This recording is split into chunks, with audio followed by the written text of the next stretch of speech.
अब वहाँ पे सिर्फ पूजा होगी। उस पूरे परिसर का जो स्वरूप है वो एक हिंदू मंदिर का स्वरूप माना है कोर्ट ने, सरस्वती मंदिर का माना है।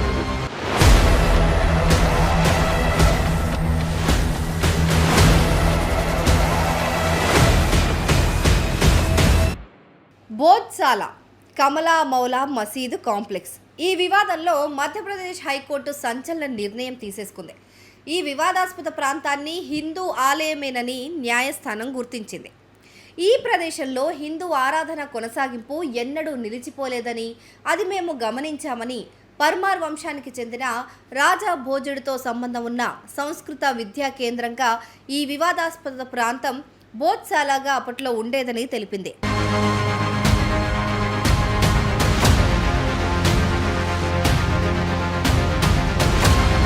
చారిత్రక ఆధారాలు కూడా ఇదే విషయాన్ని చెప్తున్నట్లు మా పరిశీలనలో తేలిందని మధ్యప్రదేశ్ హైకోర్టు ఇండోర్ బెంచ్ తెలిపింది. అసలేంటి బోధ్సాల కమలామౌలా మసీదు వివాదం? హిందూ ప్రాంతం ముస్లింల స్థలంగా ఎలా మారింది? వందల ఏళ్ల క్రితం అసలేం జరిగింది? ఈ వీడియోలో చూద్దాం.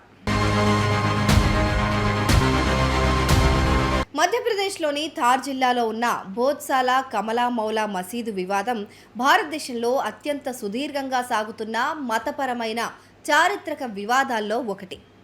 దీనిని హిందువులు వాగ్దేవి ఆలయంగా భావిస్తే ముస్లింలు కమలా మౌలా మసీదుగా పిలుస్తారు. ఈ స్థల వివాదం శతాబ్దాల చరిత్రతో ముడిపడి ఉంది. 11వ శతాబ్దంతో పర్మార్ వంశానికి చెందిన ప్రసిద్ధ రాజు భోజుడు క్రీస్తు శకం 1034లో థార్ నగరంలో ఒక గొప్ప విద్యా కేంద్రాన్ని, అలాగే సరస్వతీదేవి ఆలయాన్ని నిర్మించాడు. అదే బోధ్సాల అని హిందువుల నమ్మకం. ఇక్కడ వేలాది మంది విద్యార్థులు విద్యను అభ్యసించేవారని, ఇదొక గొప్ప విశ్వవిద్యాలయంగా విరాసిల్లిందని చరిత్ర చెబుతోంది. అయితే 14వ శతాబ్దం ప్రారంభంలో అల్లావుద్దీన్ ఖిల్జీ దండయాత్ర చేసి ఈ నిర్మాణాన్ని పాక్షికంగా ధ్వంసం చేశాడు.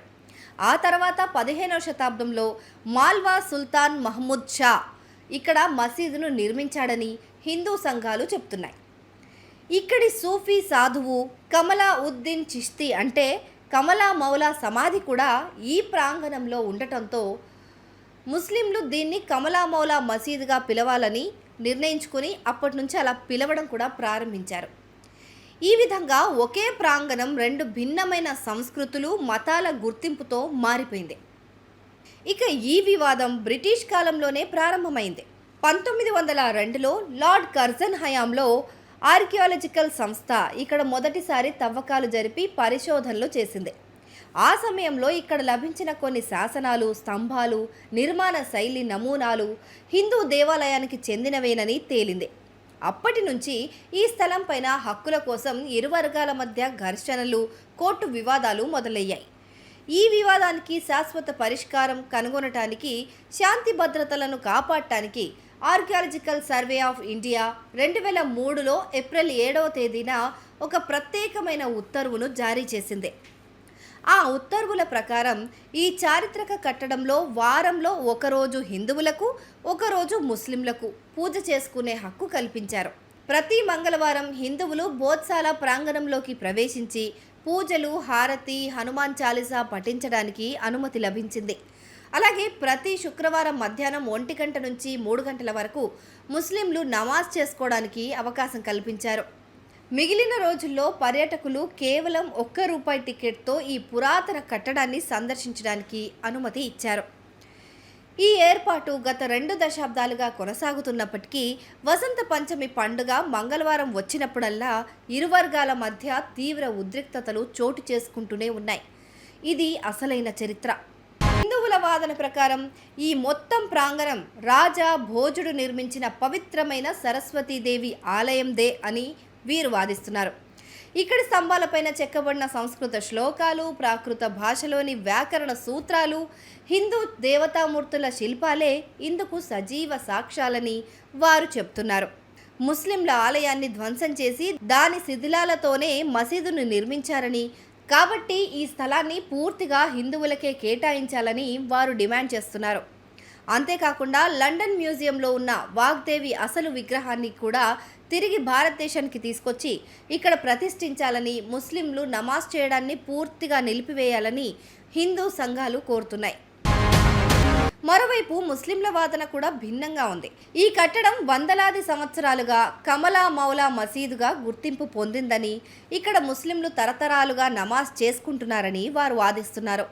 1991 నాటి ప్లేసెస్ ఆఫ్ వర్షిప్ యాక్ట్ ప్రకారం 1947 ఆగస్టు 15 నాటికి ఏ మతపరమైన స్థలం ఏ స్థితిలో ఉందో దాన్ని అలాగే ఉంచాలని, అందువల్ల మసీదు స్వరూపాన్ని మార్చకూడదని ముస్లిం పక్షం గట్టిగా చెప్తోంది. హిందూ సంఘాలు రాజకీయ ప్రయోజనాల కోసమే ఈ వివాదాన్ని మళ్లీ తెరపైకి తెస్తున్నాయని వారు వాదిస్తున్నారు. 2003 నాటి ఎస్ఎఫ్ఐ ఒప్పందాన్ని తాము గౌరవిస్తున్నామని కూడా చెప్తున్నారు.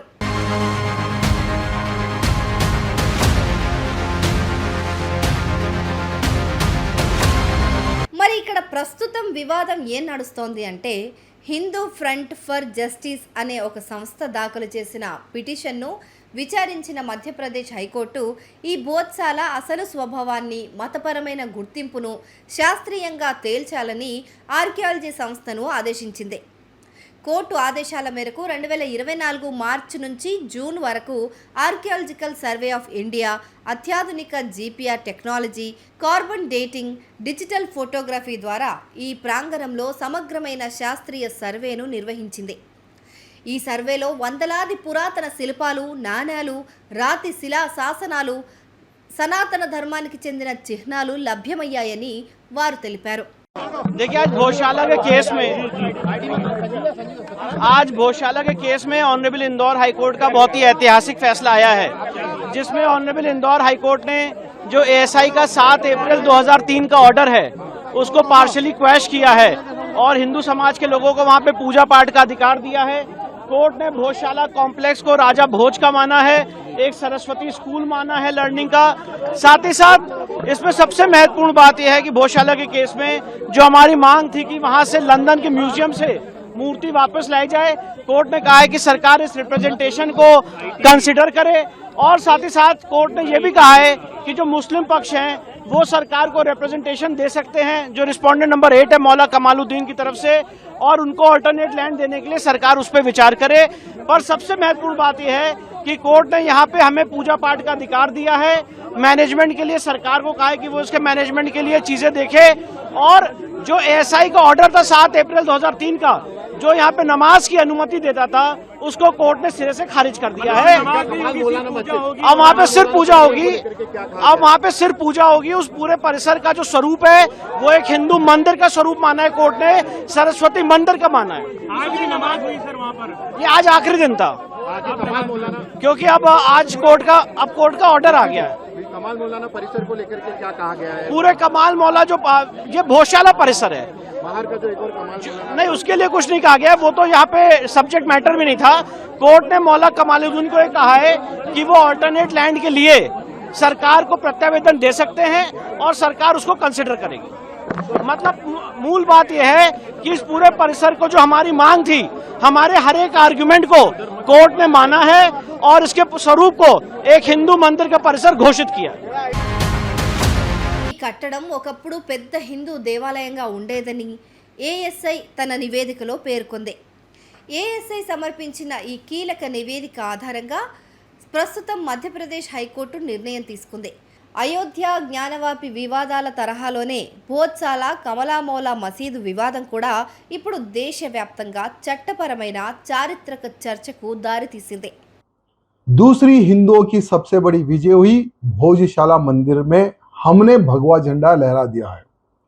लगभग 124 वर्षों से हिंदू भोजशाला मंदिर के केस को लेकर लड़ रहे थे, यानी अंग्रेजों के समय से लेकर आज तक जो हिंदुओं की जो लड़ाई थी, आज हिंदुओं के पक्ष में कि कुतुब मीनार का भी फैसला हिंदुओं के पक्ष में आएगा, और आने वाले समय में ताजमहल का जो भी फैसला है वो हिंदुओं के पक्ष में आएगा। ऐसे अनेकों जो फैसले हैं, यानी मुगलों के काल में हो या निजाम के काल में हो, जो हमारे हिंदू मठ मंदिरों को तोड़कर इन लोगों ने मस्जिदें बनाई थी, इन लोगों ने जो लैंड जिहाद किया गया था, वो सभी के सभी जो केसेस आज जो कोर्टों में कई वर्षों से जो चल रहे हैं, सभी के सभी केसेस हिंदुओं के पक्ष में आएंगे। ये एक विश्वास అటు లండన్లోని బ్రిటిష్ మ్యూజియంలో ఉన్న వాగ్దేవి మాత విగ్రహాన్ని వెనక్కి రప్పించే విషయాన్ని పరిశీలించాలని ప్రభుత్వానికి న్యాయస్థానం సూచించింది. అలాగే మసీదు ఏర్పాటు కోసం ముస్లింలు కోరితే వారికి థార్లో ప్రత్యామ్నాయ స్థలం కేటాయించాలని ప్రభుత్వానికి కోర్టు సూచించింది. వాదనలు పూర్తి కాగా మధ్యప్రదేశ్ హైకోర్టు తుది తీర్పును రిజర్వ్లో ఉంచింది. కోర్టు సెలవులు ముగిసిన తర్వాత తుది తీర్పు వెలువడే అవకాశం ఉందని భోజ్ ఉత్సవ్ సమితి లాయర్ శిరీష్ దూబే అభిప్రాయపడ్డారు. అయితే దీనిపైన ముస్లిం సంఘాలు సుప్రీంకోర్టుకు వెళ్లాలని నిర్ణయించాయి. మరి దీనిపైన సుప్రీంకోర్టు ఎలాంటి నిర్ణయం తీసుకుంటుందో వేచి చూడాలి. మరి దీనిపై మీ అభిప్రాయం ఏంటి? కమెంట్ చేయండి.